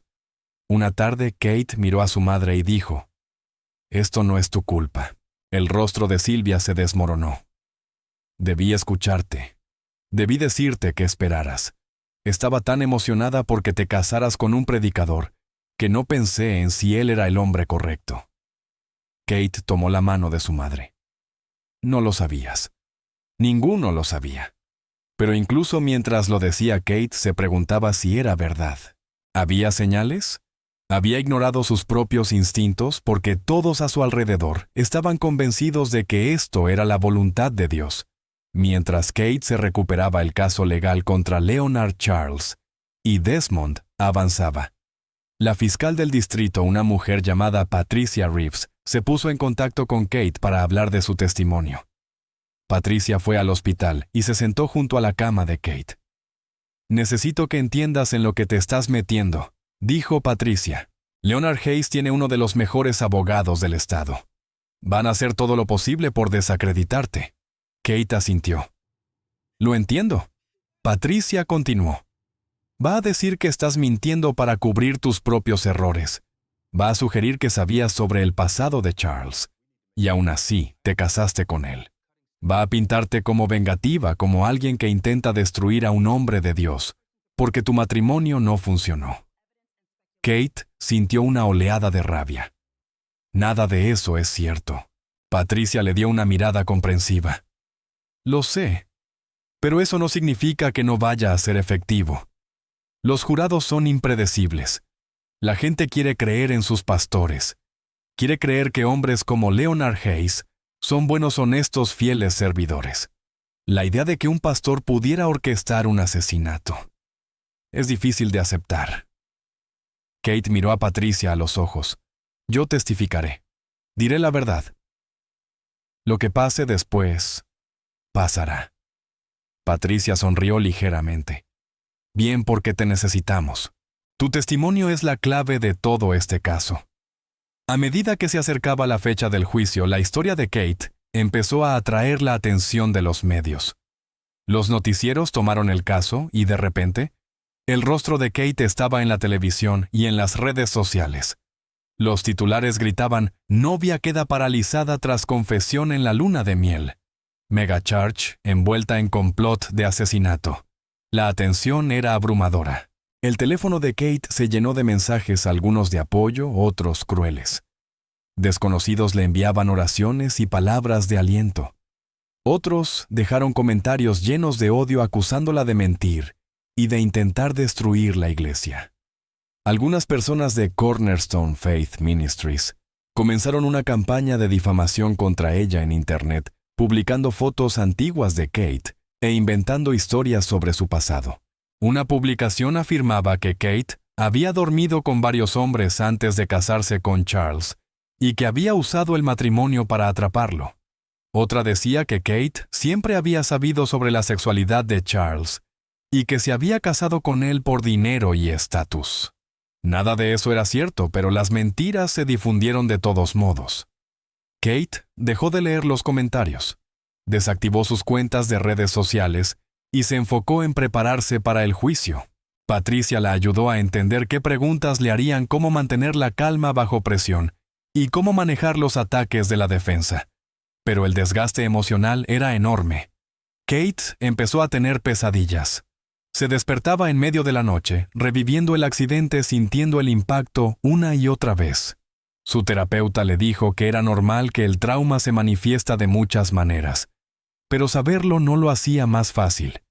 Entonces, ocurrió algo inesperado. 3 mujeres más se pusieron en contacto con Kate. Cada una tenía una historia similar. Habían estado casadas con predicadores que eran hombres homosexuales no asumidos. Habían sido usadas como fachada, manipuladas por líderes de la iglesia que valoraban más la reputación que la verdad. Y cuando intentaron irse, fueron presionadas, amenazadas y silenciadas. Una de ellas, Simone Caldwell, había estado casada con un predicador llamado Terrell, parte del círculo íntimo de Leonard. Dijo que Leonard animó a Terrell a casarse con ella aún sabiendo que Terrell era gay. Cuando Simone lo descubrió y quiso divorciarse, Leonard le ofreció dinero para que guardara silencio. Otra mujer, Vanessa P., contó que Leonard había intentado seducir a su esposo durante un retiro de la iglesia. Cuando ella lo enfrentó, Leonard lo negó y dijo a la congregación que Vanessa estaba mentalmente inestable. La expulsaron de la iglesia y fue marginada por personas que había considerado su familia. La tercera mujer, Renee High Totower, dijo que había estado casada con un predicador que la abusaba físicamente. Cuando acudió a Leonard por ayuda, él le dijo que debía someterse a su esposo y orar más fuerte. Dijo que el divorcio era un pecado y que debía soportar su sufrimiento como una prueba de fe. Estas mujeres habían sido silenciadas durante años, pero la historia de Kate les dio valor. Acordaron testificar para demostrar que el comportamiento de Leonard no era un incidente aislado. Tenía un patrón de proteger a hombres abusivos y engañosos, todo en nombre de preservar la imagen de la iglesia. Patricia estaba encantada. Esto lo cambia todo, dijo. Esto demuestra un patrón de conducta. Esto demuestra que Leonard lleva años haciendo lo mismo. Pero también significaba que el juicio sería aún más intenso. El equipo de defensa de Leonard lucharía con todas sus fuerzas, y las mujeres que se presentaran serían atacadas igual que Kate. Mientras Kate se preparaba para enfrentar a Leonard en la corte, pensó en todas las mujeres que habían sido dañadas por hombres como él. Pensó en cómo la iglesia, una institución que supuestamente debía proteger y cuidar a las personas, se había convertido en un lugar donde los depredadores prosperaban. Y tomó una decisión. Ya no estaba luchando solo por ella misma. Estaba luchando por cada mujer que había sido silenciada, manipulada y abusada por hombres que se escondían detrás de sus títulos y su fe. Mientras la fiscalía construía su caso, los investigadores comenzaron a profundizar en la historia de Leonard Hayes. Lo que encontraron fue un rastro de víctimas que se remontaba a décadas. El detective Warren Cole trabajó con un equipo de investigadores para entrevistar a exmiembros de la iglesia, empleados y voluntarios. Muchas personas dudaban en hablar al principio. Leonard aún tenía seguidores leales que lo defenderían a toda costa, pero a medida que se conocieron los cargos contra él, más personas comenzaron a presentarse. Uno de los primeros con quienes Warren habló fue un antiguo pastor asociado llamado el reverendo Calvin Moore. Calvin había trabajado bajo la dirección de Leonard durante 15 años antes de abandonar la iglesia abruptamente hacía 5 años. Cuando Warren le preguntó por qué se había ido Calvin, dudó en responder. «No puedo involucrarme en esto», dijo Calvin. «Tengo una familia. Tengo una nueva iglesia. No quiero que me arrastren al desastre de Leonard». Pero Warren insistió. «Kate Brandon está paralizada por lo que Leonard hizo. Si sabes algo que pueda ayudarnos, debes decirlo». Calvin guardó silencio durante mucho tiempo. Luego suspiró. «Leonard dirige esa iglesia como una familia criminal», dijo. «Si eres leal a él, te cuida. Pero si lo cruzas, te destruye».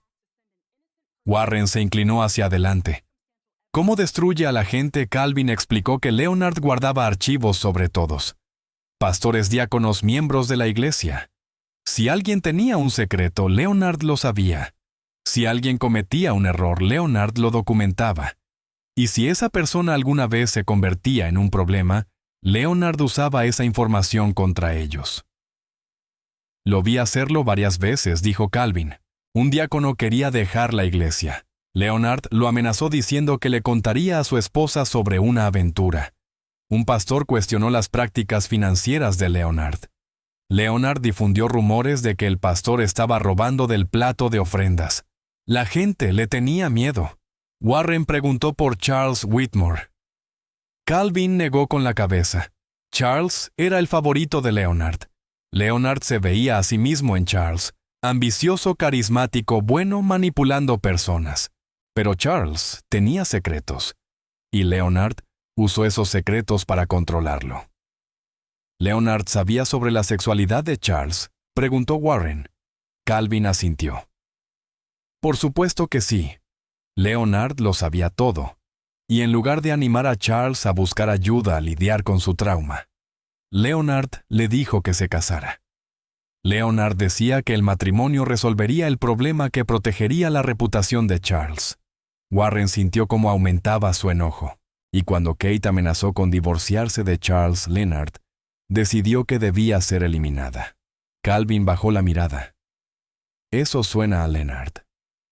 Siempre ha estado dispuesto a hacer lo que sea necesario para proteger la imagen de la iglesia, y Charles era demasiado valioso para perderlo». Warren le preguntó a Calvin si testificaría. Calvin dudó. «Si testifico, la gente de Leonard vendrá por mí. Sacarán a la luz cada error que he cometido.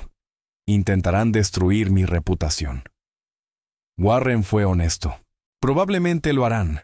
Pero si no testificas, Leonard podría quedar libre y seguirá haciendo esto a otras personas». Calvin finalmente aceptó. Su testimonio sería poderoso, un informante interno capaz de explicar cómo operaba Leonard, cómo controlaba a la gente, cómo priorizaba la reputación por encima de la verdad. Pero Calvin no era el único con información. Una mujer llamada Brenda Rollins, quien había trabajado como asistente administrativa de Leonard durante 10 años, se presentó con documentos. Brenda había guardado copias de los archivos personales de Leonard, incluidos registros financieros que mostraban transacciones sospechosas. «Sabía que algo no estaba bien», dijo Brenda. Leonard movía dinero de maneras que no tenían sentido. Donaciones que debían destinarse a misiones o programas comunitarios iban a cuentas que yo no podía rastrear. Los contadores forenses revisaron los documentos de Brenda y encontraron evidencia de malversación. Leonard había estado desviando dinero de la iglesia durante años, usándolo para pagar a personas, financiar su estilo de vida lujoso y encubrir escándalos. Los $15,000 que pagó a Desmond para atacar a Kate eran solo un ejemplo. Cuanto más investigaban los detectives, peor se ponía todo. Descubrieron que Leonard había usado fondos de la iglesia para pagar viajes, regalos costosos e incluso honorarios legales de pastores que se metían en problemas. Había encubierto aventuras, ocultado malas gestiones financieras y silenciado a cualquiera que cuestionara sus acciones. Uno de los descubrimientos más perturbadores involucraba a un joven llamado Trevor Jackson. Trevor era un adolescente cuando comenzó a ser voluntario en la iglesia. Leonard lo tomó bajo su tutela, dándole oportunidades de servir en el ministerio. Pero según la familia de Trevor, Leonard también se comportó de manera inapropiada con él. La madre de Trevor, Denise Jackson, contó a los investigadores que cuando Trevor tenía 17 años, Le dijo que Leonard lo había tocado inapropiadamente durante una sesión de consejería. Denise enfrentó a Leonard, pero él lo negó todo. Dijo que Trevor estaba confundido, que había malinterpretado un gesto paternal. Luego Leonard amenazó a Denise. Le dijo que si difundía esas acusaciones, se aseguraría de que Trevor nunca entrara a la universidad, nunca encontrara trabajo, nunca tuviera futuro. Denise estaba aterrada. Se quedó callada, y Trevor sufrió en silencio. Finalmente, Trevor dejó la iglesia y cortó todo contacto con su familia. Denise no había hablado con su hijo en años, y culpaba a Leonard por destruir su relación. Patricia Reeves, la fiscal del distrito, sabía que esta información era explosiva, pero también sabía que era arriesgado introducirla en el juicio. Los cargos contra Leonard eran específicos: conspiración para cometer asesinato. Incluir acusaciones de conducta sexual inapropiada y malversación podría confundir al jurado o hacer parecer que la fiscalía estaba atacándolo con demasiadas cosas a la vez. Sin embargo, Patricia también sabía que establecer un patrón de comportamiento era crucial. Si el jurado entendía que Leonard estaba dispuesto a hacer cualquier cosa para protegerse a sí mismo y a la iglesia, sería más probable que creyeran que orquestó el ataque contra Kate. Patricia decidió incluir el testimonio de algunas víctimas, pero tenía que ser estratégica. Se enfocaría en las mujeres que habían sido manipuladas y silenciadas, mostrando que Leonard tenía un historial de proteger a pastores depredadores. Incluiría el testimonio de Calvin sobre cómo Leonard controlaba mediante el miedo y presentaría la evidencia financiera que demostraba el uso indebido de fondos de la iglesia para beneficio personal. El equipo de defensa de Leonard luchó ferozmente. Anthony Ellison presentó mociones para excluir la mayoría de estos testimonios, argumentando que eran perjudiciales e irrelevantes para los cargos. El juez permitió algunos, pero excluyó otros. Fue una victoria parcial para ambas partes. A medida que se acercaba la fecha del juicio, la cobertura mediática se intensificó. Medios nacionales retomaron la historia. Se empezaron a proponer documentales. Podcasts de True Crime pidieron entrevistas. La historia de Kate había tocado una fibra sensible, revelando el lado oscuro de instituciones religiosas que priorizan la imagen por encima de la integridad.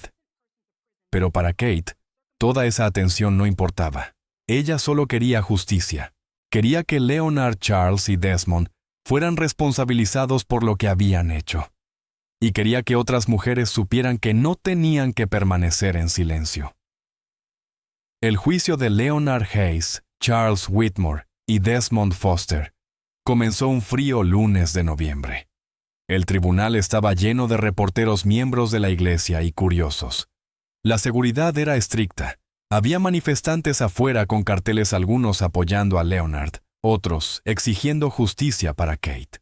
Kate llegó al tribunal en silla de ruedas, flanqueada por sus padres. Las cámaras destellaban mientras la llevaban hacia el interior. Mantuvo la cabeza en alto, negándose a mostrar miedo o debilidad. Dentro de la sala vio a Leonard por primera vez desde su arresto.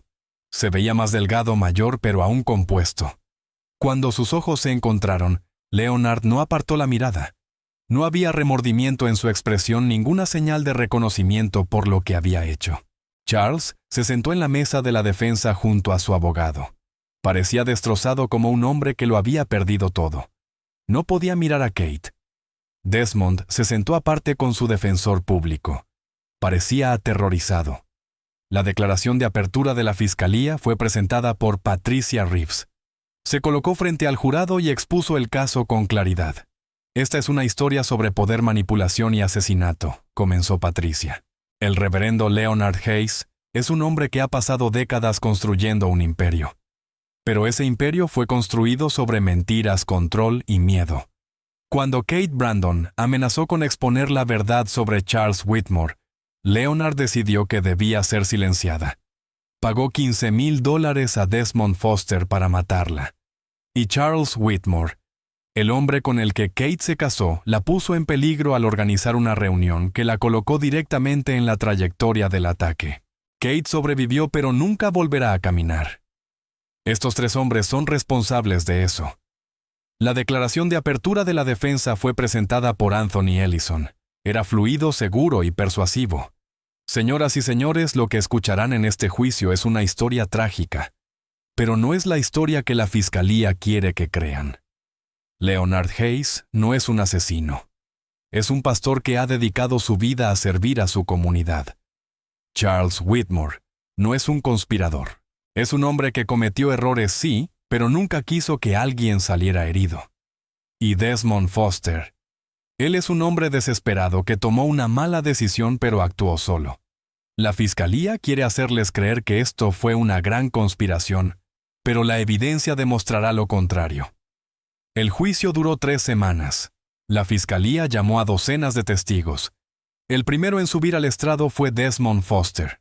Testificó sobre las llamadas telefónicas de Leonard, las reuniones en su oficina y los $15,000. Describió cómo Leonard le dijo exactamente dónde estaría Kate y cuándo debía golpear su auto. La defensa trató de desacreditarlo pintándolo como un criminal que diría cualquier cosa para obtener una sentencia más leve.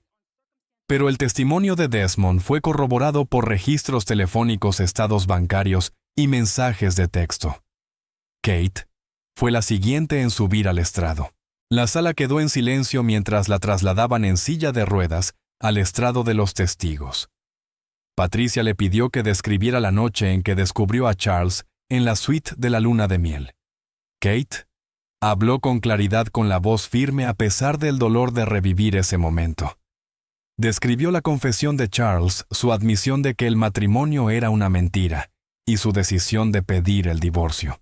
Luego Patricia preguntó sobre la llamada telefónica en la que Charles le pidió encontrarse en el restaurante. ¿Sospechaste que algo estaba mal?, preguntó Patricia. Kate negó con la cabeza. No. Pensé que quería disculparse. Pensé que quizás podríamos terminar las cosas en paz. El contrainterrogatorio de la defensa fue brutal. Anthony Ellison intentó sugerir que Kate sabía sobre el pasado de Charles antes del matrimonio. Insinuó que ella estaba mintiendo para quedar como víctima, pero Kate no se quebró. Respondió cada pregunta con honestidad y fortaleza. ¿Amabas a Charles Whitmore?, preguntó Anthony.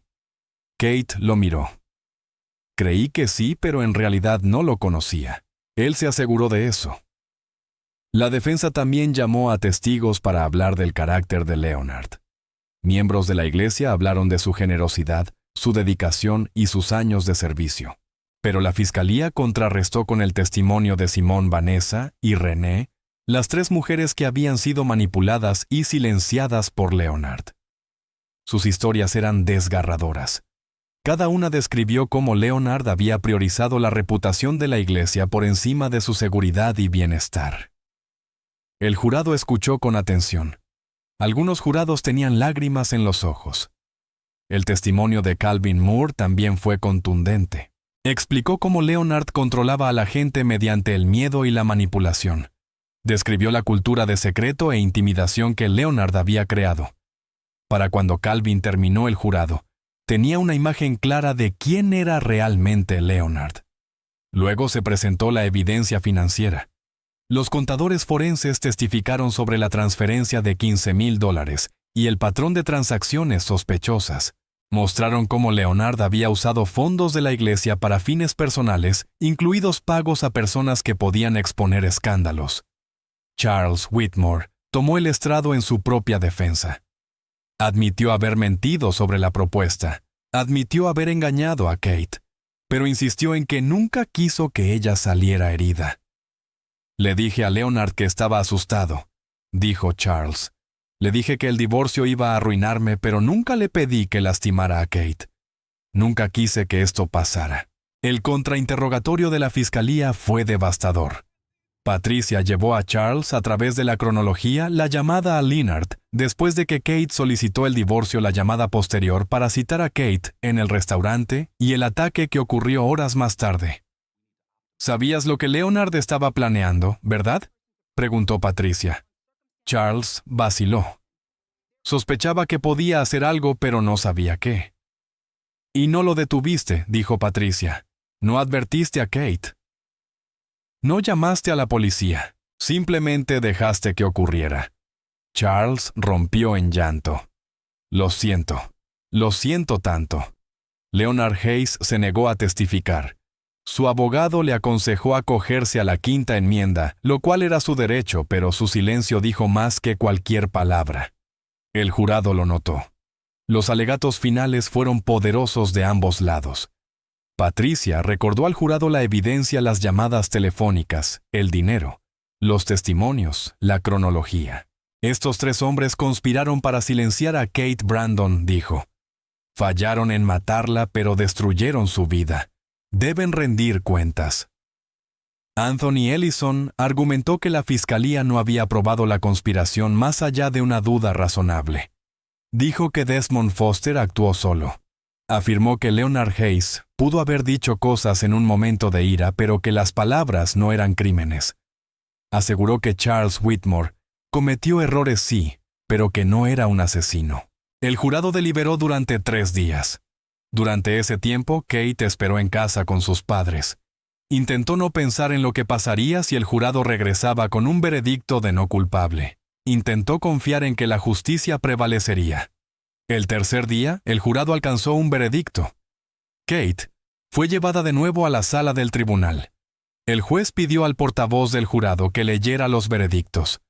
En el caso de Desmond Foster, por el cargo de intento de asesinato, encontramos al acusado culpable. Kate cerró los ojos y exhaló. En el caso de Charles Whitmore, por los cargos de conspiración y complicidad en intento de asesinato, encontramos al acusado culpable. La madre de Kate le tomó la mano y la apretó. En el caso de Leonard Hayes, por el cargo de conspiración para cometer asesinato, encontramos al acusado culpable. La sala explotó. Algunas personas aplaudieron, otras lloraron. Los seguidores de Leonard gritaron en protesta. El juez golpeó el mazo exigiendo orden. Las sentencias llegaron 2 semanas después. Desmond Foster fue sentenciado a 25 años de prisión. Charles Whitmore recibió 20 años. Leonard Hayes recibió 30 años. Leonard no mostró emoción mientras escuchaba la sentencia. Fue sacado de la sala esposado con la cabeza en alto. Charles lloró abiertamente. Desmond parecía aliviado de que todo finalmente hubiese terminado. Kate los vio marcharse y sintió una mezcla extraña de emociones. Se había hecho justicia, pero eso no le devolvía las piernas. No borraba el trauma, no deshacía el daño, pero era algo. Era responsabilidad. Era prueba de que los hombres poderosos no podían destruir vidas solo para proteger su reputación. En los meses posteriores al juicio, la vida de Kate comenzó a cambiar de maneras que no esperaba. Se mudó a Carolina del Norte, lejos de Atlanta y de los recuerdos que la perseguían. Comenzó terapia física y aprendió a vivir con su nueva realidad. Fue difícil. Algunos días eran insoportables, pero siguió adelante. Kate también comenzó a hablar públicamente. Dio entrevistas contando su historia a quien quisiera escucharla. También escribió un libro. El libro se convirtió en un éxito de ventas, y Kate utilizó la plataforma para defender a sobrevivientes de abuso y manipulación. Fundó una organización sin fines de lucro, dedicada a ayudar a mujeres a reconocer las señales de manipulación espiritual y control. Habló en iglesias, conferencias y universidades, advirtiendo a la gente sobre los peligros de confiar ciegamente en líderes solo porque tienen un título religioso. La historia de Kate inspiró a miles de mujeres a compartir sus propias experiencias. Algunas habían sido manipuladas para casarse.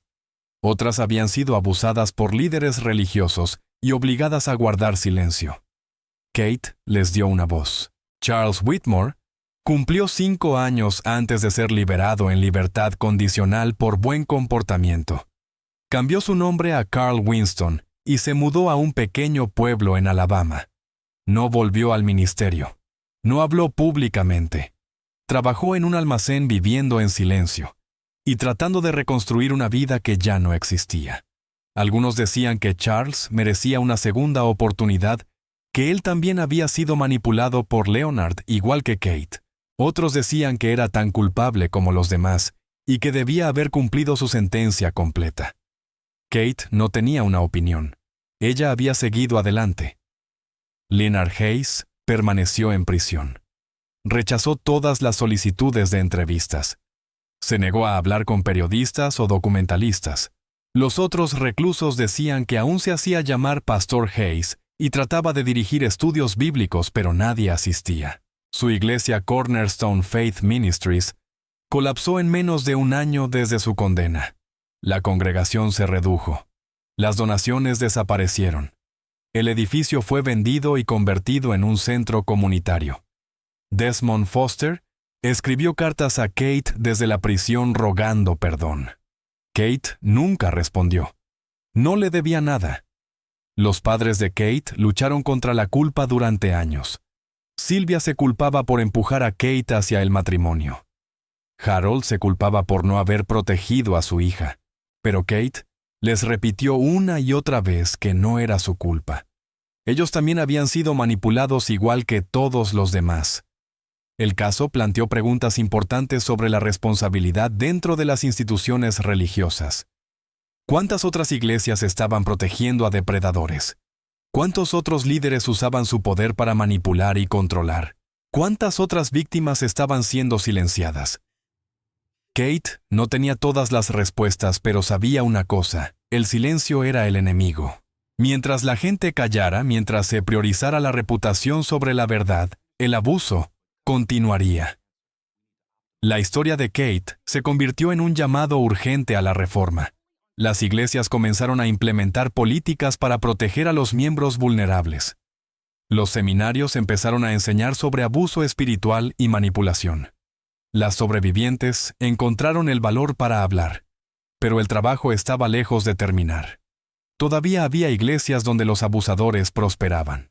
Aún había líderes que valoraban la imagen por encima de la integridad.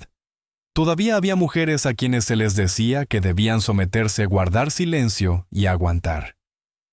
Kate sabía que no podía cambiarlo todo, pero podía cambiar algo, y eso era suficiente. Si esta historia te conmovió, si te abrió los ojos, si te hizo reflexionar, haz algo con ello. Dale me gusta. Comparte este video con alguien que necesite escucharlo. Suscríbete para más investigaciones que revelan la verdad detrás de puertas cerradas y deja un comentario abajo. ¿Crees que las iglesias hacen lo suficiente para proteger a las víctimas o protegen a los depredadores? Tengamos esa conversación, porque algunas verdades son demasiado importantes para permanecer enterradas y algunas historias deben contarse sin importar lo incómodas que sean. Gracias por ver. Gracias por escuchar. Gracias por quedarte hasta el final.